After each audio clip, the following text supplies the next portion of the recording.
Bonjour les colibris! Pour ce mois de la fantasy, nous avons consacré cette vidéo à notre top des univers de fantasy dans les romans. Monde imaginaire, créatures en tout genre et héros aux dons spécifiques, entrez le temps de cette vidéo au cœur de la fantasy et du fantastique.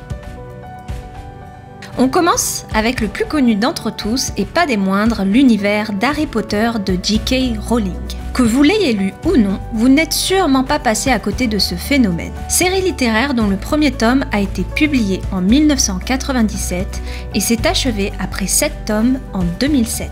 L'univers d'Harry Potter est ancré dans la société britannique des années 90, dont certains hommes et femmes sont dotés de magie. La vie réelle se mélange à l'univers magique et fantasy. La majorité de l'action se déroule au célèbre château de Poudlard. À cela vient s'ajouter des créatures fantastiques comme des gobelins, des phénix ou encore des hippogriffes. J.K. Rowling nous offre un joli mélange de fantasy et de fantastique dans ce roman jeunesse qui a su attirer un public bien plus large. Fort de son succès, ce cycle littéraire donnera naissance à une adaptation cinématographique avec en tête d'affiche Daniel Radcliffe dans le rôle d'Harry. Et on ne compte plus le nombre de produits et de livres dérivés qui gravitent autour de l'univers d'Harry Potter. En 2001, J.K. Rowling sort un court livre guidé Les animaux fantastiques. Dans cet ouvrage, on y retrouve un répertoire des créatures fantastiques de cet univers et dont certaines apparaissent dans les romans d'Harry Potter. C'est ensuite, en 2013, que ce court ouvrage inspirera un film au cinéma dont l'histoire se déroule 70 ans avant les aventures du jeune sorcier. Ce film rencontre un franc succès, preuve que l'univers d'Harry Potter a su conquérir son public sur des générations et des générations.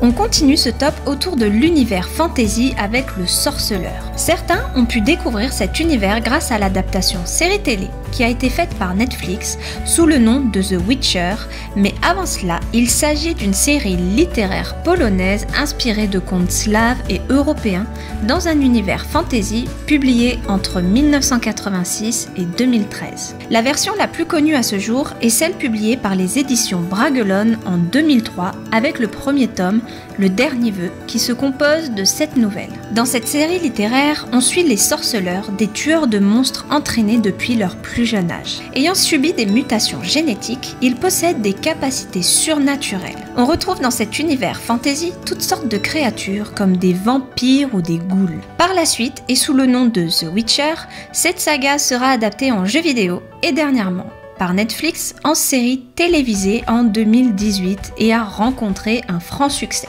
Le troisième univers fantasy que nous allons aborder est celui de la trilogie de Philip Pullman à la croisée des mondes dont le premier tome est paru en 1995. On y fait la connaissance de deux adolescents, Lyra et Will, qui vont vivre des aventures à travers des univers parallèles. Roman pour adolescents, il a su conquérir un public plus adulte de par différents niveaux de lecture que propose l'auteur. On y retrouve des thématiques comme la religion, la mort, le passage à l'âge adulte. Par la suite, cette trilogie sera adaptée de nombreuses fois, à la radio sous forme d'un feuilleton radio, au théâtre, en série télévisée ou encore au cinéma en 2007 avec notamment Daniel Craig, Nicole Kidman ou encore Dakota Blue Richard. Un film qui malheureusement n'aura pas rencontré le succès espéré et ne verra pas de suite. L'univers d'À la croisée des mondes est une vraie aventure au pays des glaces peuplée de sorcières, de guerriers. La magie opère dès le début du roman et ce voyage dans un univers parallèle nous plonge dans le bain de la fantasy. On termine ce top fantasy avec le plus connu d'entre tous, l'univers Tolkien et sa trilogie Le Seigneur des Anneaux.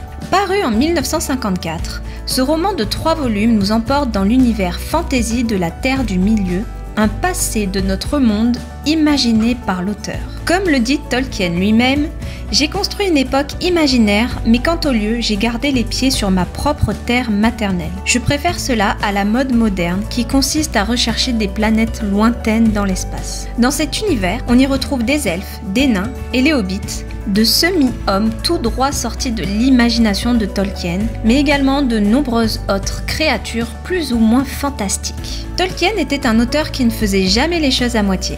Il allait bien au-delà de l'imagination d'un monde, d'un univers, de l'écriture. C'est pourquoi il a également beaucoup dessiné afin de mettre en place les décors, les personnages, mais il a également mis en place une langue et un alphabet spécifiques. Fort de son succès, Le Seigneur des Anneaux sera par la suite adapté au cinéma une première fois en 1978, puis une seconde fois par Peter Jackson en 2001 avec en tête d'affiche Elijah Wood, Orlando Bloom ou encore Ian McKellen.